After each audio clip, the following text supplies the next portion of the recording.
Journée spéciale Ski Hit, l'événement des innovations et des talents depuis le Vélodrome de Saint-Quentin en Yvelines. Nous sommes toujours à Ski Hit avec Laurie Kifouri, chargée de mission emploi à Face-Yvelines, et Alban Marguerita, délégué national NQT. Bonjour. Bonjour. Donc vous êtes présent aujourd'hui notamment pour être sur le plateau de TV78, donc notre partenaire média.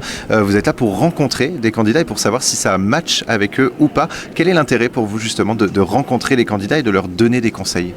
Nous, c'est vraiment, comme je vous ai dit, on est là en conseil. L'objectif, c'est vraiment qu'ils puissent retrouver l'emploi et repartir avec toutes les clés pour retrouver cet emploi. Est-ce que c'est aussi, vous leur donnez des conseils, est-ce que ces conseils-là vont de toute façon être utiles et réutilisés pour les candidats ? On a entendu, des fois, il y avait des petits tics, des petits tocs, des petits même tics de langage finalement, donc c'est sur ça aussi que vous les conseillez ? Tout à fait, c'est le but de l'exercice. Après, on les engage à travailler, retravailler les choses parce que ça ne se fait pas en une seule fois.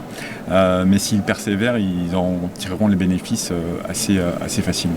Alors, on va parler un petit peu de toutes les étapes de recrutement. Et avant le recrutement, il y a justement la conception d'un CV. Alors, qu'est-ce qu'on doit mettre et qu'est-ce qu'on ne doit pas mettre sur un CV ? Alors, je pense que ce qui est important, c'est vraiment déjà mettre les compétences en avant. Qu'est-ce qu'on a fait durant nos expériences passées, et peut-être même si on n'a pas forcément d'expérience, ce qu'on aime faire, et ça c'est important, que le recruteur comprenne en fait, même s'il n'a pas eu d'expérience, mais il aime ça, il a appris certaines choses par lui-même, donc ne pas aussi hésiter à mettre en avant les centres d'intérêt, et parce qu'en fait le recruteur, s'il voit qu'il a quelque chose en commun avec vous, et ben, il peut se dire elle a fait de la boxe comme moi, et ben, il va se rappeler de vous en fait, tout simplement. Et alors Alban, est-ce qu'il faut nécessairement tout mettre sur un CV ou est-ce qu'il faut quand même faire une sélection ? Ça arrangera rarement les candidats, mais il faut adapter au maximum. Donc une candidature égale un CV. Ça c'est vraiment la clé, c'est ce qui permet de se démarquer. Parce qu'il faut se mettre à la place du recruteur. Quand vous avez une pile d'une centaine de CV, eh bien vous allez tout de suite aller à l'essentiel. Et chaque recruteur se donne 10-15 secondes maximum pour visualiser un CV. Donc s'il n'y a pas les choses essentielles qui vont plaire aux recruteurs, ça ne va pas fonctionner. Quelles sont justement ces choses essentielles ? Donc on a parlé un petit peu des compétences, de ce qu'on aime faire. Quelles sont les autres choses à mettre en avant sur un CV ? Alors le titre, donc comme disait Alban, une offre égale un CV. Le recruteur a besoin de savoir sur quoi on postule, parce qu'on peut avoir fait plusieurs choses dans cette expérience, mais peut-être qu'on veut refaire une chose qu'on a faite il y a longtemps. Et donc si on n'a pas de titre, on peut penser que la personne postule pour la dernière chose en question. Donc c'est très important d'avoir ce titre sur le CV. Et ensuite arrive le moment de l'entretien. Alors en général, les candidats sont stressés lors d'un entretien. Quelles sont les choses à ne pas faire justement pendant un entretien ? Alors c'est ne pas se dévaloriser. Se mettre en tant qu'offreur de compétences. On apporte ses compétences, on a appris des choses à l'école, on a appris des choses dans ses expériences passées, c'est de se mettre en tant qu'offreur de compétences, tout simplement. Donc même si une compétence nous manque, par exemple lors de l'entretien, on peut très bien en mettre une autre en avant et dire mais par contre celle-là je veux l'apprendre avec vous et ce sera positif pour vous parce que vous m'apprendrez quelque chose et je serai au service, je mettrai cette compétence à votre service. Bien sûr, c'est tout à fait jouable. Le tout, c'est de montrer aux recruteurs potentiels qu'on a de la résilience, qu'on essaie de chercher et de trouver des solutions. Et ce que vous dites par rapport à ça, ça correspond tout à fait.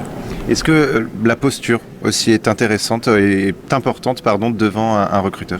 Bien sûr, parce que si on est affalé un petit peu sur la table, qu'on mâche un chewing-gum, qu'on arrive en jogging, tout ça renvoie des connotations un peu négatives par rapport au recruteur. Il va se dire moi je vais pas prendre une personne qui s'habille pas en conséquence par rapport au poste, etc. Sachant que le recruteur, il se dit aussi, est-ce que cette personnalité-là va coller avec l'équipe qui est déjà en place ? Et donc en entretien, il faut pas avoir peur d'être naturel, mais attention à bien comprendre les codes et la culture de l'entreprise avant d'y aller. Donc savoir se mettre en avant, faire attention à la posture aussi. Est-ce qu'au niveau du timbre de voix, ou en tout cas des tics de langage, on a tendance, même moi finalement je le fais, quand on réfléchit, on fait des « e », etc. Est-ce que ça aussi, il faut au maximum les bannir en tout cas ? C'est toujours mieux, et pour ça, ce sont des choses qui se travaillent. Donc le plus facile, si on n'a pas forcément quelqu'un à côté de soi pour nous écouter quand on parle, c'est de s'enregistrer sur son smartphone, de se filmer au maximum, de se refilmer, et au bout d'un moment, ça va être quelque chose de maîtrisé. Et alors un dernier petit conseil pour les candidats qui viendront justement rencontrer les entreprises, quel est le conseil à leur donner ? Alors pour moi, c'est être naturel et se mettre en position d'offreur de compétences. Et le conseil est passé. Merci beaucoup à tous les deux d'avoir répondu à nos questions et on se retrouve prochainement pour une nouvelle émission Ski Hit. Retrouvez Ski Hit sur le site sqy-it.fr et cette émission en podcast sur radiosensation.fr.